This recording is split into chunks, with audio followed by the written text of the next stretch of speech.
DJ pompom राज कुरहान। अभी आप सुन रहे हैं सिंगर बी के बाबू को।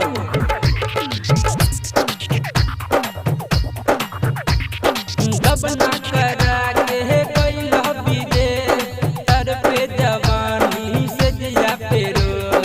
दबना करा के कोई लहबी दे तर पे जवानी से जिया पे रोज।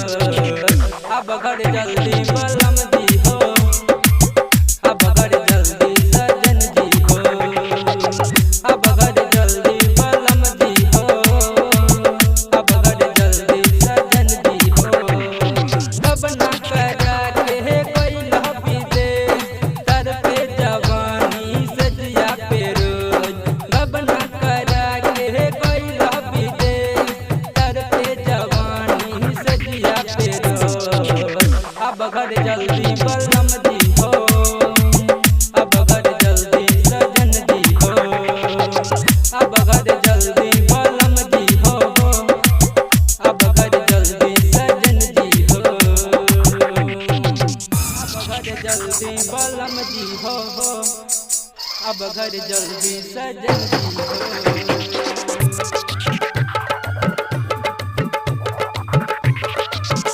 म्यूजिक डायरेक्टर राज डीजे पम्पम राज कुरहान।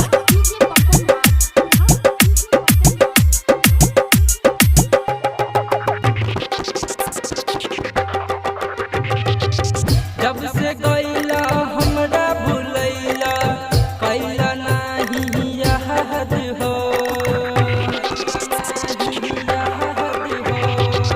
लागे कबनो सोतिन के राजा रखने छला पास हो।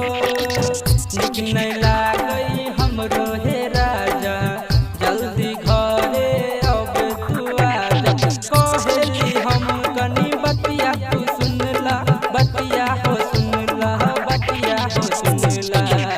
अब घर जल्दी बलम जी हो, अब घर जल्दी सजन जी हो, अब घर जल्दी बलम जी हो, अब घर जल्दी सजन जी हो, अब घर जल्दी सजन जी हो। रिकॉर्डिंग बॉय सुमन सरगम एक्सी। डीजे पम्पम राज कुरहान।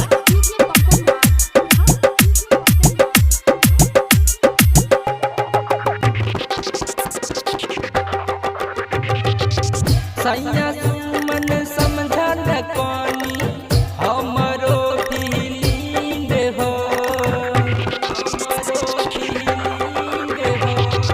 पपुआ दे बड़ जी रोजे करेला हमरा तंग हो। कैसे हाल अपन सुनाई रोजे रोजे खाले दवाई। सुमित राज हमरा करे हरान, करे हरान जी करे हरान। अब घर जल्दी बलम जी हो, अब घर जल्दी सजन जी हो, अब घर जल्दी बलम जी हो, अब घर जल्दी सजन जी हो, अब घर जल्दी सजन जी हो। यस रिकॉर्डिंग स्टूडियो रेसना बाजार मधेपुरा।